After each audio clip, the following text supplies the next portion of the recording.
when this took place, it changed my life.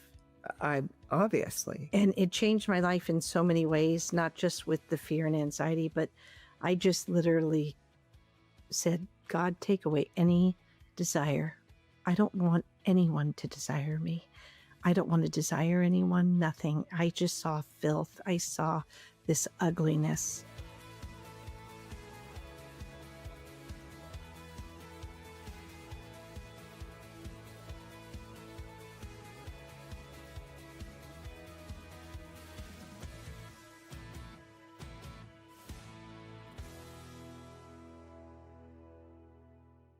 Hey, everybody, it's me, Julianne Hartman with The Journey, and I have Faline Kissick here with me today. Thank you so much for coming to my home and telling your story. Thank you for having me. I so appreciate it. And let me just tell you, if you did not watch the first episode, you need to go back and watch it because this is a setup to the story that gets better. Amen. The first episode is I will tell you, is hard to listen to, but you do need to listen because it's her story. Yeah. And she's going to reveal as the episodes go, she's going to reveal the incredible power of the Holy Spirit, the love of Jesus that has literally delivered her out of them all. And so just a recap, had a horrible stepfather. There's 5 of you. Yes. There was so much abuse going on. And then we actually kind of didn't talk too much about the rape. So you were saying that your stepdad would not touch you, physically like that, but he had friends that would. Yes. Okay. And so how would that happen? Would he invite them to your house? Would he take you somewhere? What happened? They would be invited. Excuse me. Oh my gosh. They would be invited to our home, and he would always have me go sit on their laps. At what age? 8 and 10. So he'd call you in from playing with your dolls, right? Right. And then ask you to sit on somebody's lap. Now, what was the person was like, yeah, I get this 8-year-old, come on and sit on my lap. Like, what was their expression? They loved it. Oh my God, this is they loved it. And I bet you were so cute. Oh, with your eyes, they're so pretty, and you're blonde. Was your hair blonde? No, it was like a light brown. Okay. Secrets to tell. And, but no, when you say that, I bet you were so pretty. I'll say now, yes, I was a pretty little girl. Well, you didn't back see then. that. I didn't see that. I didn't see that because all that takes that away from you. Of course it does. It makes you. Yeah. So I know this is like really deep, but like, how could you do? I mean, where did you have to go in your mind to be able to sit on their lap and then they could do physical things to you? To be honest with you, you disassociate from it. I've heard that so much. So how do you associate at that age when you don't even really know what that means? Well, I can give you a really good example. Okay. Okay. And this one really happened after the rape, because here I am when I had been molested by two different men. Okay. So this in the same day. So it'd be 2 different times. They were 2 different men that I was molested by. They were not the same friends. They were 2 different friends. And there you just feel so dirty. It just took away my self-worth. And you just close yourself off to people. You just don't trust. You feel so afraid. So for me, I think I disassociated in a sense, but with the rape, that was the big one. That one was so violent. That one involved a lot of choking. It was just a very... At 8 years old? No, at 15 when I was raped. So I was 15. I was a good girl. I will tell you, Julianne, I was very innocent. I was a good girl. And this had happened. When this took place, it changed my life. Obviously. And it changed my life in so many ways, not just with the fear and anxiety, but I just literally said, God, take away any desire. I don't want anyone to desire me. I don't want to desire anyone, nothing. I just saw filth. I saw this ugliness that was tied to it. There was no beauty. When people would say it was beauty, I'm thinking, how could you say that? And so for me, when you talk about disassociation, for me, and it's in my book, the night that I was raped, I come into my home, the home that is unsafe, Right. the home that I don't dare let anyone know what has happened. And I'm going through my house to the farthest place from my parents' room. So my stepfather does not see me. And I'm going in and I strip myself of the clothing I had on, walk out the laundry room door, take everything and shove it down deep into a trash can. I bury it as far down as I could. And I'm throwing trash back on top of the clothes. I come back in the laundry room and I literally fall on my knees. And I believe, honestly, it was the first time I had a cry out to God. I didn't even know who I was crying out to. All I knew was God. And I was crying into a towel that I pulled from the dryer because I didn't want anyone to hear me crying. And I'm just sobbing in this towel for help, for a way out of here. I could not handle this life. And so I go to bed and I wake up and remember nothing. I buried it and I deliberately determined I was not going to ever remember this. And so I bury it and it stayed buried for 35 years. But it did come up. Okay, so let's go back. So where did the rape take place? Well, okay, so the other stuff that was happening when you were 8, which was just sitting on the guy's lap, or was there any touching going on? Oh, there was touching. Oh, okay. Oh, yeah. While I'm on their lap, they're fondling me. Okay, which is and I'm not able to even get off their laps. They're holding me close to them. Where was your mom? And I'm not saying where's your mom in a way of like, I hate your mom. Not that at all. But I have to ask, where was your mom? Actually, I don't remember my mother being in the room of either one of those times. Was she in the house at all? This is what's funny. I don't remember my mother in the house or near me in those times. My focus, I think, was so much on him. Okay. That I don't remember my mom being present. No other family member, none of your siblings were in the house. No one else was in the house while that was happening? Yes. One of the times that it was at a neighbor's house.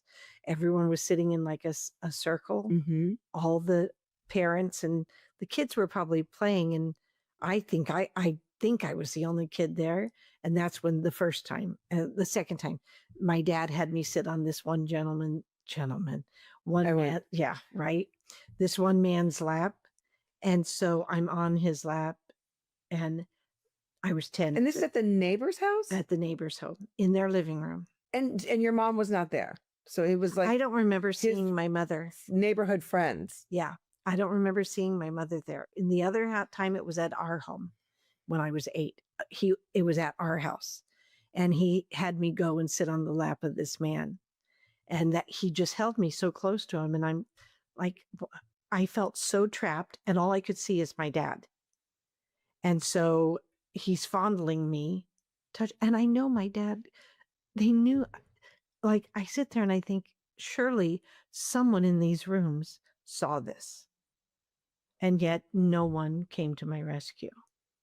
No one rescued me. And so for me, that's why I say children that didn't matter. Yeah. Because no one came to rescue my brother, my older sister, my twin, me. No one came to rescue us. This is why in my book, I've written the chapter, Children Don't Matter. Because I felt like we all needed a rescue. It wasn't just me. but no one rescued us. Okay, so you don't know, or you do know for a fact that the other kids were not abused like that, like sexually abused. Oh yes, I know for a fact. Okay, so then, so he just obviously picked on you because Yeah. you were the easiest target. Mhm. And so, what did did you tell your sister what happened? Like when you were 8? My twin knew. My twin is so protective of me.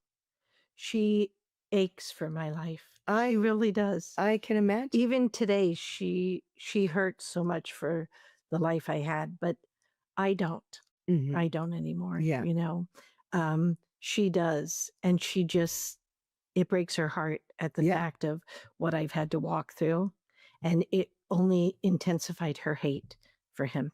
Yeah. Her hatred for him. You know, and I will tell you, if you interviewed her, she's a whole different person. No, seriously, she's very guarded because Mhm. of how he was, and she really hated him, but she came to a place of loving him too. So We'll get to that. We're yeah. still in the thick of this. Yes, we are in the thick of it. Okay, so now at 15, Yeah. how did that happen? What was the setup for that? Well, actually, from 8 to 15, what was happening during that time? You're going to school. You guys were living a life as a family. Mm-hmm. We're just it's a family, but it's not a happy family. It's tormenting. So the older we get, now the name calling starts. Oh, okay. And so we never were really called by our names. Mm. We were called stupid, dummy, losers, sluts. I didn't even know what the word slut meant. I was 12 years old when he starts calling us names. I don't know what that word means. Okay, again, it's okay with mom that he's calling you these names. It's not okay with my mom. So what did she do? My mom would come against him, but she could come against him But why didn't she leave? I don't know. Gosh. Julianne, you know. I know. I can. It's hard. Your mom's probably not here anyway. Is she still alive? No. Yeah. Yeah. I mean, she's not. My mom is not the bad guy here. No, honestly, absolutely. she really isn't. And like I said, did I feel unprotected? You bet I did. I don't understand that. Maybe because I saw my own mom. She ended up leaving, but I'm like, and I've said to her many times, why did you stay? You know, she's like, what did well, she say? Well, her parents didn't, when she got married to not my stepdad, my real father, he told her, don't ever bring her back to my doorstep, meaning like, this is it. If anything ever happens, don't call me. Yeah. So she waited until my grandpa died before we did leave, but after he died. So she went through all kinds of hell before that. But my mom was a different person. I didn't know that woman. I knew the woman she was later in life. And and her excuse was, I mean, she had $20 that she put in a jacket in a jacket pocket in a closet. So the night that we left, that's all we had. Wow. Right. But I asked her the same thing. I even asked her, why did you get pregnant with me? What were you thinking? You had to be intimate with him to do that. Right. I know. And we can't understand their mind. No, like my mom, there was no money. My mom would ride my brother's bike to go and make $2.68 an hour back then. Yeah. In a factory. She probably felt stuck. She really married him out of convenience, the two of them, because he was a Navy man. He could get, help her financially, and he could have more benefits because he had 4 children. So it wasn't a marriage of love to begin with. Yeah. And so I think for my mom, she was afraid would she take care of these kids? I know. She was only, in her 30s when I was in my teens. So she was young. She was like 32 when I was as a teenager.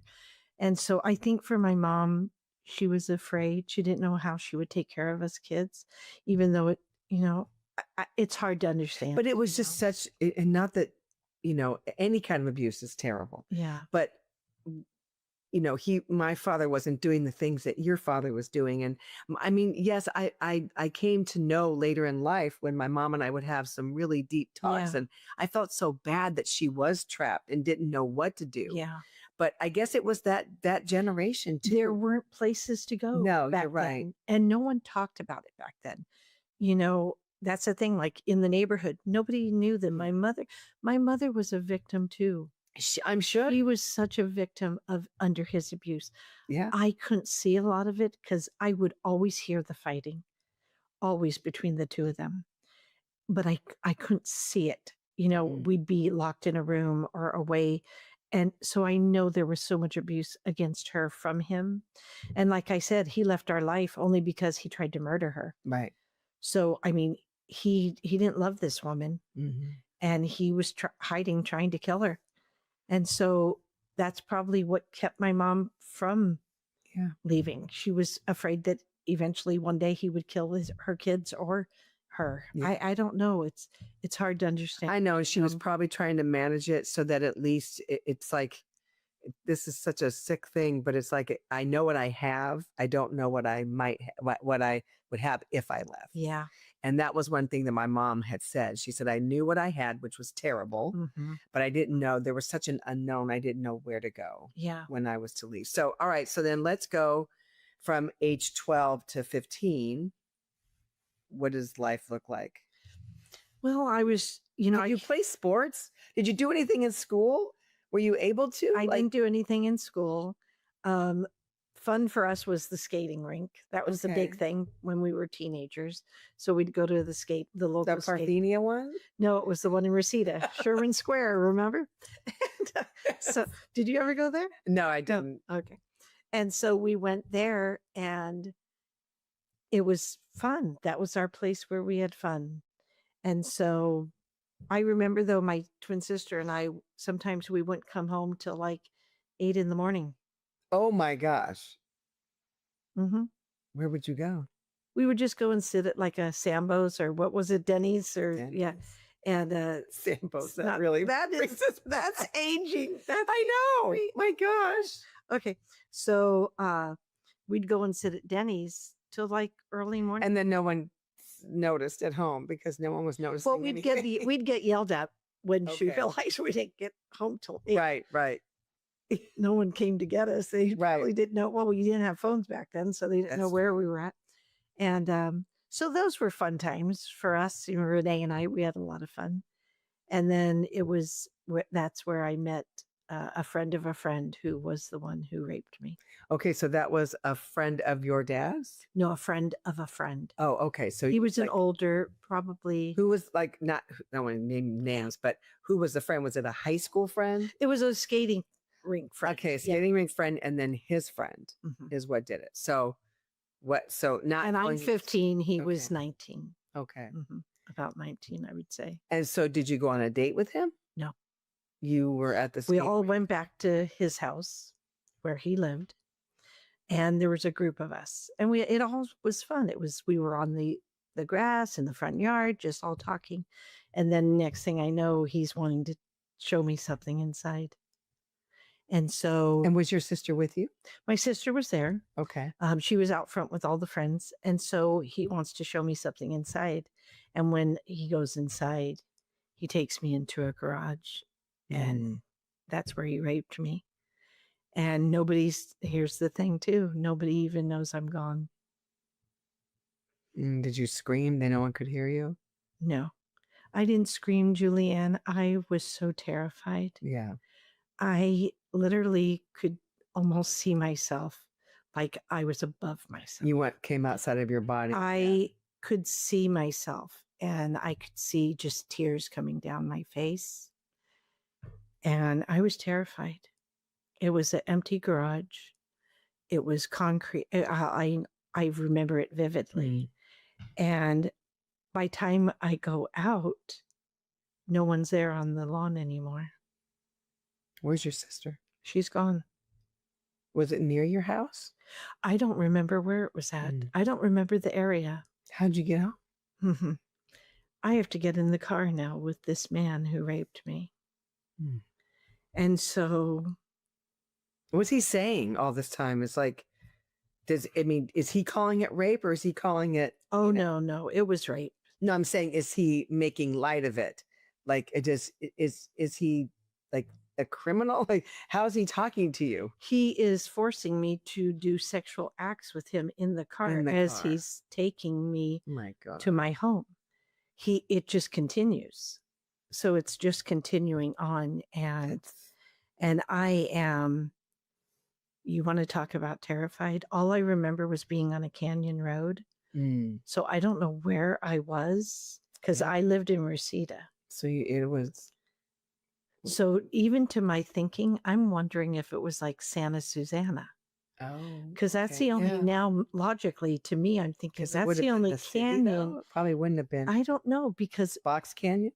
I don't know where, honestly, but I became terrified of canyons because of that. Terrified of cars, jumping out of cars. This is where it all began, the jumping out of cars, being not taken somewhere where I don't know. And so here I am, and he now takes me home. Now this man knows where I live. Oh, God. Yeah. So, all right, then did you ever see him again? No. After that? Okay. So Never. when you got home, did you say something? No, that's when I got home. Oh, and you did. Yes. Okay. And I just went as far away from anybody as I could to cry. And I was horrified, to be And honest so with you. did your sister, like, did you ask her, why did you leave? Like, No, you know, here's the thing. It's when the memory came back up 35 years later and I remembered it, and it so you didn't remember. That's right, because you woke up the next day. Oh my gosh. She cried. She remembered that night. And she said, "Oh, Faline, I'm so sorry. I'm so sorry I left. I remember that night. I'm sorry I left. I didn't realize you were there." And she carried so much pain from that. I can't imagine. But see, I never talked about it because I intentionally when I went to sleep, I buried it. I buried it physically, those clothes, but I psychology, whatever psychologist would say, I literally buried it away from me, that I had no memory of it. I had absolutely no memory. But were you in pain from it? I mean, did your physical body? I was in pain because I was a virgin. Yes. So I was in pain, but I had no memory of why I'm in pain. Oh my God. No memory until 35 years later. And then I remembered everything. Him, the room, the car, the canyon, every single detail I remember. The choking, I remember all of it. And when I remembered, it caused an eating disorder that I had for 18 months of my life. Because of the choking, I felt that food now was choking me. And so I thought, well, if I don't eat, I'm not going to remember. And so I stopped. I went to liquid protein vials, only liquid, for 18 months until it landed me in a hospital. Yeah, I get it. Yeah. Wow. Okay. So, man. All right. So then that's again. So you didn't remember it, so nobody knew. God, what would have happened if you got pregnant? Oh, that day? Thank God I didn't. I know. I mean, I don't know. Wow. Okay. So then that's 15. And now we're going into, like, you're in 10th grade in high school? 10th grade, but I'm barely going to school. Are you failing in school? Does your mom, anybody care that you're? No. Okay. Well, they cared, but were they noticing? They care. We were just not a lot of guidance, Yeah. What? Not a people lot have of kids if they don't want to raise them? Not a lot of direction. And so for me, and your mom was fighting for her life. I totally. She was really fighting for her life. And so I'd go to school, but I wasn't good at school. Yeah. And I went through, I ended up in a continuation school, and because I was lacking, not doing really well at my work, and they let me be in the graduation ceremony, but I was 10 credits short. So I never got a diploma, but I did at least walk and, felt like I accomplished something. Yeah. And then that was it. Did you have girlfriends? I had At school? friends, but Renee was my friend. Okay. Your Renee sister. was my biggest friend. And so Did you ever say anything about anything to your friends? no, What never. was happening at home? Nothing Never. like that. And what's We never going on? had friends at our home. No one ever Yeah. slept at our home. No one ever came to our home. It's I mean, thank God you didn't, because they might have seen things. Thank God. Yeah. Or I could have been rescued. Who knows? That's true. Yeah. Did you stay at anybody else's house? Back when I was a child, I remember as a teenager, I did. I had a couple sleepovers with Didn't you friends. feel like you wish you could never leave? It's funny because even to this day, sometimes I'll look at my friend Sally's family or her sister's, Peggy's family, and I'll look and I'm like, wow, that's what a family looks like.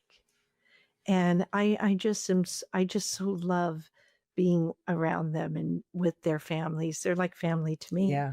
And I just look and I think, oh my gosh, that's what a family is. Mhm. That truly is what a family is. And so for me, I see it now, what our family wasn't. I saw it then. Mhm. But when you see healthy, you really know how unhealthy you were, Right.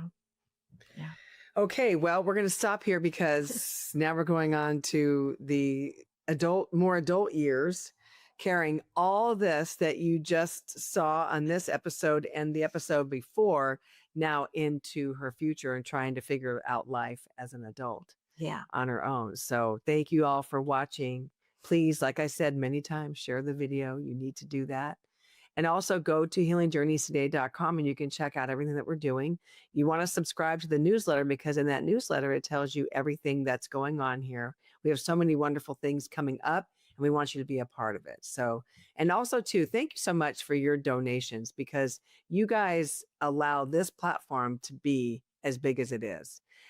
Everything that you're donating goes to 2 employees and that's it. And they pay, and they make this the platform that it is. And we're just so thankful. And also to our donors, you sewed into the Celtic Nations tour, sewing into the Shepherd's House, all the different conferences that we're doing around the States. And so you do a lot. And I just want to say thank you for that. And please continue because we are growing like exponentially and we need you to help us to do that. So thank you so much. We love you. And thank you for telling your story. We're not done. We got lots more. We'll see you guys next time on the journey. Better. Yes.